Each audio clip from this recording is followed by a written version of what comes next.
माँ, तुम्हें यहाँ तकलीफ होती है, हालांकि ये घर भी तुम्हारा ही है, लेकिन मैं सुबह अपने काम पर चला जाता हूँ और तुम्हारी बहू पूनम भी अपने ऑफिस चली जाती है।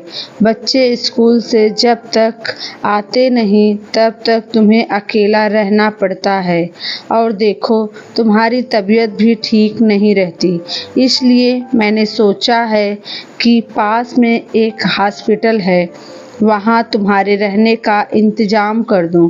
कुछ दिन में आप ठीक हो जाएंगी तो फिर घर ले आएंगे।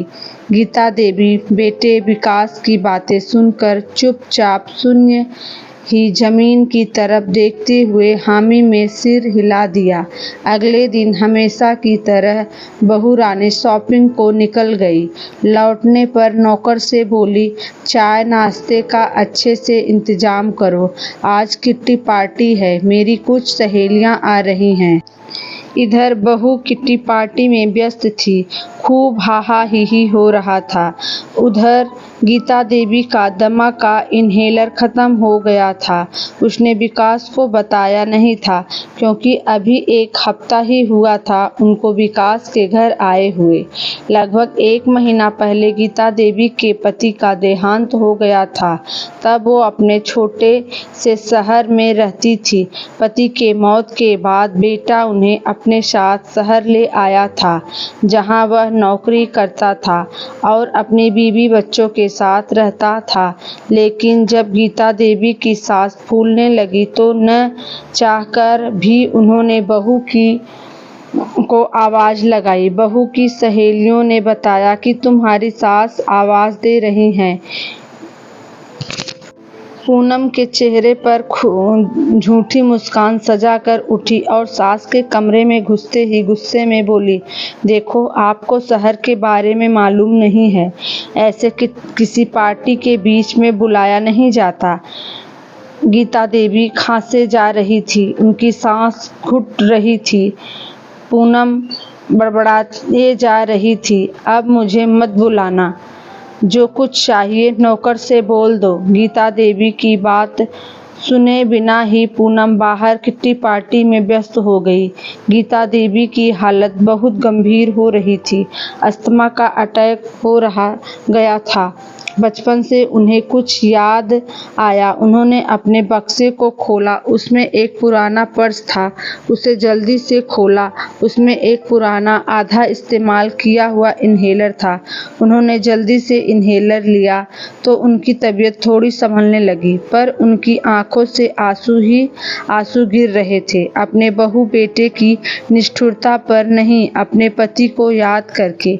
ये वही पर्स था जिसे उनके पति ने पिछले साल उपहार में लाकर दिया था। जब गीता देवी ने कहा था कि पर्स तो बहुत है मेरे पास, तो उनके पति ने कहा था, देखो तुम्हें दमा का रोग है और तुम अक्सर दवाई भूल जाती हो। कुछ दवाइयाँ और इन्हेलर की एक डिब्बी में इसमें रख देता हूँ, कभी भूल जाओ तो इन्हें निकाल लेना। फिर गीता देवी कुछ और सोचने लगी। उन्हें कुछ और याद आया। उन्होंने उसी पर्स में एक छोटी सी पर्ची देखी। अब उसमें एक अजीब सी हिम्मत ही जाने लगी थी। गीता देवी ने दराज से एक पेन निकाला, एक पेपर पर कुछ लिखा और अपनी छड़ी का सहारा लेकर धीरे धीरे कमरे से बाहर, फिर घर से बाहर निकल गई। शाम को घर में कोहराम मचा हुआ था।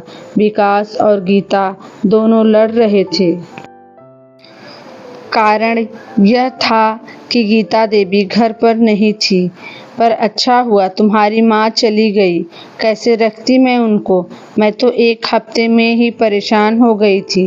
विकास बोला, अरे कुछ दिन तो ठीक से रख लेती, मुझे मकान के पेपर पर उनके साइन लेने थे। उसके बाद तो हॉस्पिटल के बहाने वृद्धाश्रम में रखने की बात कर ली थी। अब कहाँ ढूंढ पाता नहीं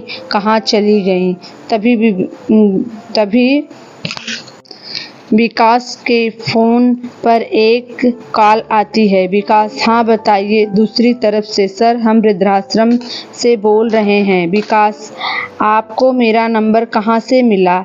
वैसे मैं आपसे मिलने वाला था। नहीं सर, आप जिन्हें पहुंचाना चाहते थे वो यहाँ आ गई हैं और उन्होंने कहा कि आप जिस कागज़ को लेने यहाँ आएंगे वह उनके कमरे के दराज में है और उस पर साइन भी कर दिए हैं। यह कहकर फ़ोन काट दिया गया। फ़ोन रखकर प्रबंधक ने गीता देवी को बड़े सम्मान से देखा। गीता देवी बड़े शांत भाव से अपने कमरे के पलंग पर बैठी हुई थी। उन्होंने फिर से वो पर्ची अपने पर्स से निकाला और पढ़ने लगी, जिसमें उनके पति ने लिखा था, ये तभी पढ़ना जब मैं न रहूं। तब गीता देवी ने कहा था कि तब तो मैं इस कागज़ को फाड़ देती हूँ, लेकिन उनके पति ने उनको ऐसा करने से मना कर दिया था। आज वह पर्ची उन्होंने पढ़ा जब उनके जान पर बन आई थी और उनको लग रहा था बची खुची जिंदगी कैसे काटेंगी।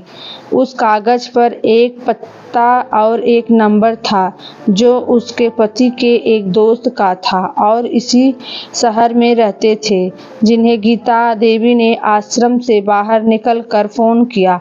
उस पर्ची में ये भी लिखा था, गीता, मैं रहूं न रहूं, तुम्हें किसी का मोहताज नहीं होना पड़ेगा। मेरा ये दोस्त तुम्हारी मदद करेगा। इस नंबर पर कॉल कर लेना। मैंने तुम्हारे लिए बैंक में पर्याप्त पैसे जमा कर रखे हैं। तुम जहाँ भी रहोगी ये सज्जन तुम्हारी मदद करेंगे। तुम कभी घबराना मत, हमेशा हिम्मत से काम लेना, जैसे तुम मुझे हिम्मत बांधती रहती थी। गीता देवी को याद आने लगा, मजाक में ही सही, पति को कितना ताने दिया करती थी कि कभी एक साड़ी लाकर नहीं दिया, कभी घुमाने फिराने लेकर नहीं जाते। आज गीता जी बहुत खुश थी और आसमानों की तरफ देखा कि दूर आसमानों के उनके पति मुस्कुरा रहे हैं, क्योंकि आज पति का ये उपहार न सिर्फ उसमें स्वाभिमान भर गया, बल्कि उनका हृदय इस प्रार्थना से भर उठा कि धन्यवाद आपका और दुनिया का हर पति अपनी पत्नी को ऐसा एक उपहार अवश्य दे। ऐसे बच्चों पर शर्म आती है जिनको माँ बाप से कोई मतलब नहीं, बस उनकी जायदाद से मतलब होता और माँ बाप पर 1 रुपया खर्च करना वो बोझ समझते हैं। ऐसा नहीं होना चाहिए। माँ बाप के ऊपर तो हमें खुशी खुशी सब कुछ कुर्बान कर देना चाहिए। धन्यवाद दोस्तों, हमारी कहानी आपको कैसी लगी? मिलते हैं आपसे एक नई कहानी के साथ। तब तक के लिए अलविदा।